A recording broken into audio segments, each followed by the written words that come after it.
ಚಿನ್ನ ಅಂದ್ರೆ ನಮ್ಮ ದೇಶದಲ್ಲಿ ಏನೋ ಒಂದು ಎಮೋಷನಲ್ ಅಟ್ಯಾಚ್ಮೆಂಟ್. ಬಂಗಾರ ಯಾರಿಗೆ ಇಷ್ಟ ಇಲ್ಲ ಹೇಳಿ? ನಮ್ಮಲ್ಲಿ ಯಾವುದೇ ಮನೆಯ ಶುಭ ಕಾರ್ಯಗಳಿರಲಿ, ಹಬ್ಬ ಹರಿದಿನಗಳಿರಲಿ, ಇನ್ನು ಮದುವೆಗಂತೂ ಕೇಳಲೇಬೇಡಿ. ಚಿನ್ನದ ಬೆಲೆ ಎಷ್ಟಿದ್ರೇನು ಚಿನ್ನ ಖರೀದಿ ಮಾಡಲೇಬೇಕು. ಬಟ್ ಈಗ ಚಿನ್ನದ ಬೆಲೆ 1,00,000 ರೂಪಾಯಿ ದಾಟಿಬಿಟ್ಟಿದೆ. 24 ಕ್ಯಾರೆಟ್ 10 ಗ್ರಾಮ್ ಚಿನ್ನಕ್ಕೆ 1,00,000 ರೂಪಾಯಿ ದಾಟಿರೋದು first time in the history. Cricket ಅಲ್ಲಿ ರೆಕಾರ್ಡ್ ಬ್ರೇಕ್ ಅಂತಾರಲ್ಲ, ಆ ತರ. ಯಾಕೆ ಚಿನ್ನ ಆಶ್ಚರ್ಯಕರ ರೀತಿಯಲ್ಲಿ ಹುಚ್ಚು ಕುದುರೆ ತರ ಓಡ್ತಾ ಇದೆ? ಈ ಚಿನ್ನದ ಬೆಲೆಯ ನಾಗಾಲೋಟ ಎಲ್ಲಿಗೆ ಹೋಗ್ಬೋದು? ಏನಿದರ ಕತೆ, ಇದರ ಹಿಂದಿನ ರಹಸ್ಯ ಏನು ಅನ್ನೋದರ ಬಗ್ಗೆ ಕಂಪ್ಲೀಟ್ ಆಗಿ ಇವತ್ತಿನ ವಿಡಿಯೋದಲ್ಲಿ ನೋಡೋಣ. ಅದಕ್ಕಾಗಿ ವಿಡಿಯೋನ ಕೊನೆವರೆಗೂ ಮಿಸ್ ಮಾಡದೆ ನೋಡಿ. ಹಾಗೆ ಫಸ್ಟ್ ಟೈಮ್ ನೀವೇನಾದ್ರೂ ನಮ್ಮ ಚಾನಲ್ ಅನ್ನ ನೋಡ್ತಾ ಇದ್ರೆ ಅಥವಾ ಇನ್ನೂ ನೀವು ನಮ್ಮ ಚಾನಲ್ ಅನ್ನ ಸಬ್ಸ್ಕ್ರೈಬ್ ಮಾಡಿಕೊಂಡಿಲ್ಲ ಅಂತ ಹೇಳಿದ್ರೆ ಈ ಕೂಡಲೇ ಸಬ್ಸ್ಕ್ರೈಬ್ ಮಾಡಿ. ಬನ್ನಿ, ಹಾಗಿದ್ರೆ ತಡ ಮಾಡದೆ ಈ ವಿಡಿಯೋನ ಸ್ಟಾರ್ಟ್ ಮಾಡೋಣ. ನೀವು ಗಮನಿಸಿರಬಹುದು, ಚಿನ್ನದ ಬೆಲೆ ಒಂದೇ ಸಮನೆ ದಿನೇ ದಿನೇ ಏರ್ತಾ ಹೋಗ್ತಾನೆ ಇದೆ. ಇದೇನು ಆಲ್ ಆಫ್ ಎ ಸಡನ್ ಚಿನ್ನಕ್ಕೆ ಅಷ್ಟೊಂದು ಡಿಮ್ಯಾಂಡ್ ಬಂದಿದೆ? ಜನ ಕ್ಯೂ ನಲ್ಲಿ ನಿಂತ್ಕೊಂಡು ಏನಾದ್ರೂ ಚಿನ್ನ ಖರೀದಿ ಮಾಡ್ತಿದ್ದಾರಾ? ಅದಕ್ಕೆ ಈ ತರ ಓಡ್ತಾ ಇರಬಹುದು ಅಂತ ಅನ್ಕೋಬೇಡಿ.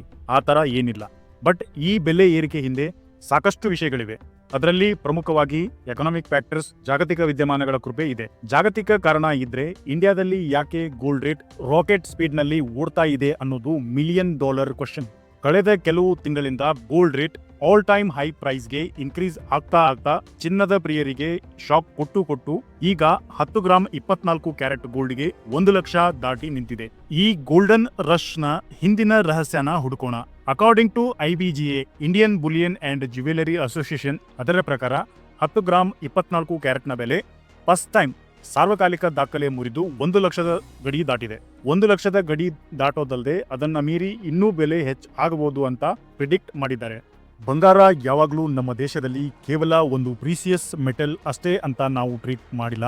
ಇದು ಒಂದು ಪ್ರೀಸಿಯಸ್ ಮೆಟಲ್ಗಿಂತ ಹೆಚ್ಚಾಗಿ ಚಿನ್ನ ಒಂದು ಸಂಪತ್ತು, ಸಂಪ್ರದಾಯ ಮತ್ತೆ ಒಂದು ಭದ್ರತೆಯ ಸಂಕೇತ ಅಂತ ನಮ್ಮಲ್ಲಿ ಅನ್ಕೊಂಡಿದ್ದಾರೆ. 25 ವರ್ಷಗಳ ಹಿಂದೆ ಅಂದ್ರೆ 2001ನೇ ಇಸ್ವಿಯಲ್ಲಿ 10 ಗ್ರಾಮ್ 24 ಕ್ಯಾರೆಟ್ನ ಗೋಲ್ಡ್ನ ಬೆಲೆ ಆವಾಗ 4,400 ರೂಪಾಯಿ ಇತ್ತು. ಇವತ್ತಿನ ಪ್ರೈಸ್ 1,00,000 ರೂಪಾಯಿ ರೀಚ್ ಆಗಿದೆ. ಆಲ್ಮೋಸ್ಟ್ ಇದು 25% ಅಲ್ಲ, 25 ಟೈಮ್ಸ್ ಜಂಪ್ ಆಗಿದೆ. ಚಿನ್ನದ ಬೆಲೆ ಏರಿಕೆ ಹಿಂದೆ ಸಾಕಷ್ಟು ಕಾರಣಗಳಿವೆ. ಅದರಲ್ಲಿ main reasons global economic uncertainty, Jio political tensions, high inflations. ಇವೆಲ್ಲ ಫ್ಯಾಕ್ಟರ್ಸ್ಗಳು ಗ್ಲೋಬಲ್ ಇನ್ವೆಸ್ಟರ್ಸ್ಗಳಿಗೆ ಗೋಲ್ಡ್ ಇನ್ವೆಸ್ಟ್ಮೆಂಟ್ ಕಡೆ ಪುಷ್ ಮಾಡ್ತಾ ಇವೆ. ಇನ್ವೆಸ್ಟರ್ಸ್ಗಳಿಗೆ ಸದ್ಯದ ಟೆನ್ಸ್ಡ್ ಮಾರ್ಕೆಟ್ ಸಿಚುವೇಶನ್ ನಲ್ಲಿ ಗೋಲ್ಡ್ ಇನ್ವೆಸ್ಟ್ಮೆಂಟ್ ಅಷ್ಟು ಸೇಫ್ ಇನ್ವೆಸ್ಟ್ಮೆಂಟ್ ಇನ್ನೊಂದಿಲ್ಲ ಅಂತ ಅನ್ಸಿರಬಹುದು. US ಡಾಲರ್ ವ್ಯಾಲ್ಯೂನಲ್ಲಿ ಅತಿ ಹೆಚ್ಚು ಏರಿಳಿತ ಆಗ್ತಾ ಇರೋದು, ಅದರ ಮೇಲೆ ಡೊನಾಲ್ಡ್ ಟ್ರಂಪ್ ಹೊಸದಾಗಿ US ಪ್ರೆಸಿಡೆಂಟ್ ಆದಾಗಿಂದ ಬೇರೆ ದೇಶಗಳ ಮೇಲೆ ಯದ್ವಾ ತದ್ವಾ ಟ್ರೇಡ್ ಟಾರಿಫ್ ಅನ್ನ ಇಂಪೋಸ್ ಮಾಡ್ತಾ ಇರೋದ್ರಿಂದ ಮೋಸ್ಟ್ ಆಫ್ ದ ಇನ್ವೆಸ್ಟರ್ಗಳು ಗೋಲ್ಡ್ ಒಂದು ಸ್ಟೇಬಲ್ ಇನ್ವೆಸ್ಟ್ಮೆಂಟ್ ಆಪ್ಷನ್ ಆಗಿರೋದ್ರಿಂದ ದೊಡ್ಡ ಇಂವೆಸ್ಟರ್ಗಳು ಚಿನ್ನದ ಕಡೆ ಮುಖ ಮಾಡಿರೋದ್ರಲ್ಲಿ ಆಶ್ಚರ್ಯ ಪಡಬೇಕಾಗಿಲ್ಲ. ಇದರಿಂದ ಚಿನ್ನದ ಬೇಡಿಕೆ ಹೆಚ್ಚಾಗಿ ಚಿನ್ನದ ದರ ಗಗನಕ್ಕೆ ಏರ್ತಾ ಇದೆ. ಇದೇ ತರದ ಕಾರಣದಿಂದ ಇಂಡಿಯಾದಲ್ಲಿ ಕೂಡ ಟ್ರೇಡ್ ವಾರ್ ಮತ್ತು ಟ್ಯಾರಿಫ್ ಟೆನ್ಷನ್ ನಿಂದ US dollar against Indian rupee currency value ದಿಢೀರ್ನೆ ಕುಸಿತ ಕಾಣ್ತಾ ಇರೋದ್ರಿಂದ ಭಾರತದಲ್ಲಿ ಕೂಡ ಚಿನ್ನದ ದರ ರ್ಯಾಪಿಡ್ ಸ್ಪೀಡ್ ನಲ್ಲಿ ಏರಿಕೆ ಕಂಡಿದೆ. ಓವರ್ ಆಲ್ ಆಗಿ ಹೇಳ್ಬೇಕಂತ ಹೇಳಿದ್ರೆ ಬೆಲೆ ಏರಿಕೆಗೆ ಮುಖ್ಯವಾಗಿ 4 ಪ್ರಮುಖ ಕಾರಣ ಅಂತ ಹೇಳ್ತಾರೆ. ಅದರಲ್ಲಿ ಮೊದಲನೇದಾಗಿ international uncertainty. Donald Trump US president ಆಗಿ ವಾಪಸ್ ಬಂದಾಗಿಂದ ಆ ದೇಶದ ಮೇಲೆ ಈ ದೇಶದ ಮೇಲೆ ಅಂತ ಹೆಚ್ಚು ಟಾರಿಫ್ ಘೋಷಣೆ ಮಾಡ್ತಾನೆ ಇದ್ದಾರೆ. ಇದರಿಂದ ಆಬ್ವಿಯಸ್ಲಿ ಜಿಯೋ ಪೊಲಿಟಿಕಲ್ ಟೆನ್ಷನ್ ಹೆಚ್ಚಾಗಿ ಆಲ್ ಆಫ್ ಎ ಸಡನ್ ಜಾಗತಿಕ ಮಟ್ಟದಲ್ಲಿ ಚಿನ್ನದಲ್ಲಿ ಭಾರಿ ಬೇಡಿಕೆ ಬಂದಿದೆ. ಇದರಿಂದಾಗಿ ಚಿನ್ನದ ದರ ಮೇಲೆ ಹೋಗ್ತಾ ಇದೆ. ಎರಡನೇದಾಗಿ ರೂಪಾಯಿ ಮೌಲ್ಯದಲ್ಲಿ ಕುಸಿತ.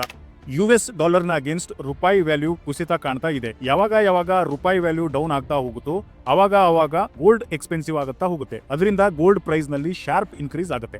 ಇನ್ನು ಮೂರನೇ ರೀಸನ್ ಎಫೆಕ್ಟ್ ಆಫ್ ಇನ್ಫ್ಲೇಷನ್. ಹಣದುಬ್ಬರ ಕೂಡ ಚಿನ್ನದ ಬೆಲೆ ಏರಿಕೆಗೆ ಸಪೋರ್ಟ್ ಮಾಡ್ತಾ ಇದೆ.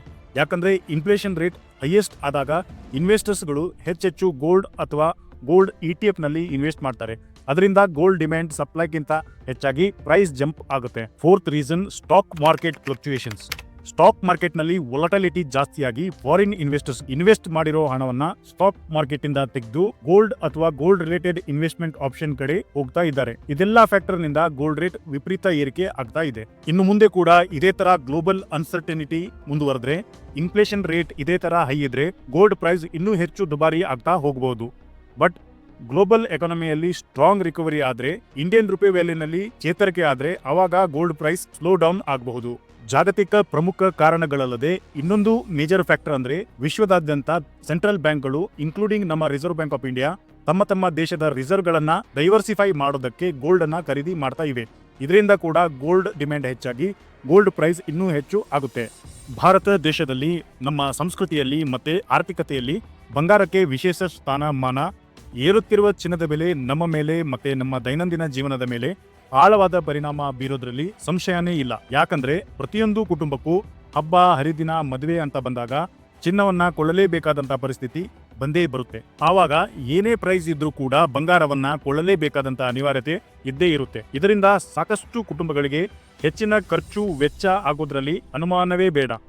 ಚಿನ್ನದ ಬೆಲೆ ಏರಿಕೆ ಕೇವಲ ಪ್ರತಿ ಕುಟುಂಬಗಳಿಗೆ ಸೀಮಿತ ಆಗಿರುವುದಿಲ್ಲ, ಇದು ಬ್ರಾಡರ್ ಎಕಾನಮಿಯಲ್ಲೂ ಕೂಡ ಇಂಪ್ಯಾಕ್ಟ್ ಮಾಡುತ್ತೆ. ಹೇಗಂದ್ರೆ ಹೈಯರ್ ರೇಟ್ ಗೋಲ್ಡ್ ಅನ್ನ ದೇಶ ಇಂಪೋರ್ಟ್ ಮಾಡಿಕೊಳ್ಳೋದ್ರಿಂದ ಲಾರ್ಜರ್ ಟ್ರೇಡ್ ಡೆಫಿಸಿಟ್ ದೇಶಕ್ಕೆ ಹೊರೆ ಆಗುತ್ತಾ ಹೋಗುತ್ತೆ. ಅದರಿಂದ ಕರೆನ್ಸಿ ವ್ಯಾಲ್ಯೂನ ಮೇಲೆ ಹೆಚ್ಚಿನ ಒತ್ತಡ ಆಗಿ ಇನ್ಫ್ಲೇಷನ್ ಕೈ ಮೀರಿ ಹೋಗೋ ಚಾನ್ಸಸ್ ಇದೆ. ಮತ್ತೆ RBIನ ಮಾನಿಟರಿ ಪಾಲಿಸಿ ಡಿಸಿಷನ್ಗಳ ಮೇಲೆ ವಿಪರೀತ ನಿರ್ಧಾರ ತೆಗೆದುಕೊಳ್ಳೋಕೆ ಫೋರ್ಸ್ ಮಾಡುತ್ತೆ. Very important. ಈಗ ನಾವು ಏನ್ ಮಾಡಬೇಕು? ಚಿನ್ನನ ಖರೀದಿ ಮಾಡಬೇಕಾ ಅಥವಾ ವೇಟ್ ಮಾಡಬೇಕಾ ಅನ್ನೋ ಪ್ರಶ್ನೆ. ಯಾವುದೇ ಅನಿವಾರ್ಯತೆ ಅಂದ್ರೆ ಮದುವೆ, ಶುಭ ಕಾರ್ಯಕ್ಕೆ ಖರೀದಿ ಮಾಡೋದನ್ನ ಹೊರತುಪಡಿಸಿ ಆಸ್ ಎ ಇನ್ವೆಸ್ಟರ್ ಆಗಿ ಗೋಲ್ಡ್ ನಲ್ಲಿ ಇನ್ವೆಸ್ಟ್ ಮಾಡೋರಿಗೆ ಗೋಲ್ಡ್ ಯಾವಾಗಲೂ ಒಂದು ಗುಡ್ ಆಪ್ಷನ್. ಬಟ್ ಈಗಿನ gold rate all time high ನಡೀತಾ ಇರೋದ್ರಿಂದ ಈಗ ಇನ್ವೆಸ್ಟ್ ಮಾಡೋದು ಬುದ್ಧಿವಂತಿಕೆನ? ಮಾರ್ಕೆಟ್ ಎಕ್ಸ್ಪರ್ಟ್ಗಳ ಪ್ರಕಾರ ಮಾರ್ಕೆಟ್ ಟ್ರೆಂಡ್ ಅನ್ನ ಫಾಲೋ ಮಾಡ್ತಾ ಇರಬೇಕು.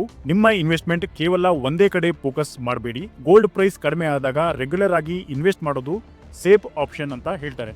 ಅದಲ್ಲದೆ ಕೇವಲ ಫಿಸಿಕಲ್ ಗೋಲ್ಡ್ ಅನ್ನ ಖರೀದಿ ಮಾಡೋದನ್ನ ಬಿಟ್ಟು ಡಿಜಿಟಲ್ ಗೋಲ್ಡ್ ಅಥವಾ ಗೋಲ್ಡ್ ETF ಫಂಡ್ಗಳಲ್ಲಿ ಇನ್ವೆಸ್ಟ್ ಮಾಡಬಹುದು. ಅದರ ಜೊತೆಗೆ ಗ್ಲೋಬಲ್ ಟ್ರೆಂಡ್ಸ್ ಹಾಗೂ ಎಕನಾಮಿಕ್ ಇಂಡಿಕೇಟರ್ಸ್ ಗಳನ್ನ ಫಾಲೋ ಮಾಡದೇ ಇರೋದು ಅತಿ ಅಗತ್ಯ ಅಂತ ಹೇಳ್ತಾರೆ.